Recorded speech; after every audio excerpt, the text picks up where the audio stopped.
problema sa'yo, Sargento, masyado kang pakialamera.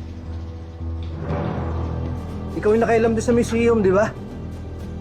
Tapos yung kagabi. Walang galang na ho, sir. Pero pulis ako na namatayan ng pamilya. Ano gusto niyo gawin ko? Magantay sa inyo?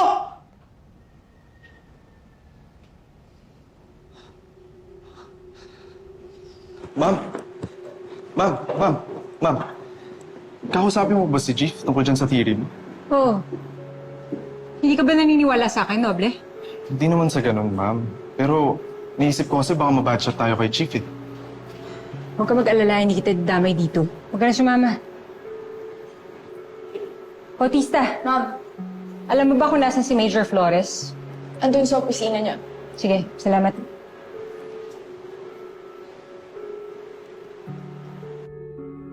Alam mo, Tonyo, ako mismo, naiintindihan ko ang nararamdaman mo.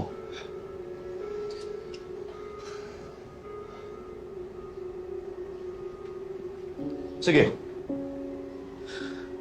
Pwede ka nang bumalik sa serbisyo. Talaga, sir? Oh, pero hindi ka pwedeng sumama sa grupo ni Garcia. Pero, sir, Tonyo, mataas pa yung emosyon mo at inaalagaan ko ang karir mo. Marami akong kilala na nasira dahil na-obsess sa isang kaso. Kaya, bibigyan kita ng ibang kaso. Doon ka muna kay Dison sumama. Sige na.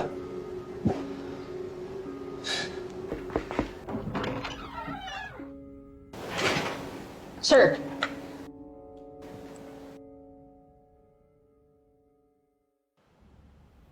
ano ginagawa mo dito? Lieutenant Conde, dito na ako nakadestino. Enriquez, Sir, may kailangan kayo malaman. pupunta lang dito kay Enriquez. Kailangan ko ng police visibility para sa pangangampanya ngayon tsaka bukas. Pero sir... That's an order. Sige na. You're dismissed, Sorrento.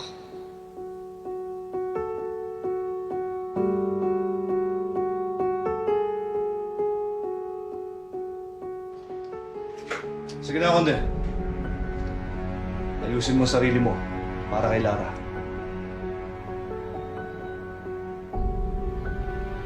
Yes, sir.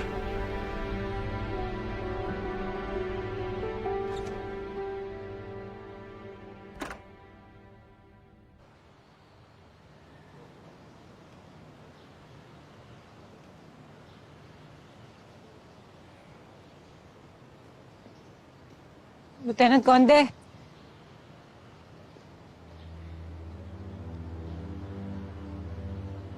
Sir, gusto ko lang ho sanang mag-sorry sa inyo. Sorry. Para saan? Sorry kasi... kung hindi dahil sa akin, hindi siguro, ma'am. Buhay pa siguro yung girlfriend niyo.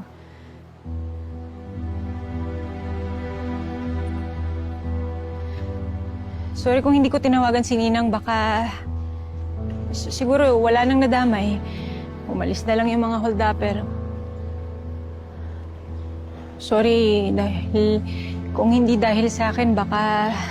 Baka malapit ng mga anak si Lara.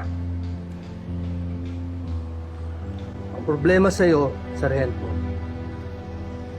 masyado kang pakialamera. Ikaw yung nakailam doon sa museum, di ba? Tapos yung kagabi. Marami ka nang atraso sa akin dahil sa pakikialam mo, ha? Kaya kung pwede, huwag mo na akong lalapitan.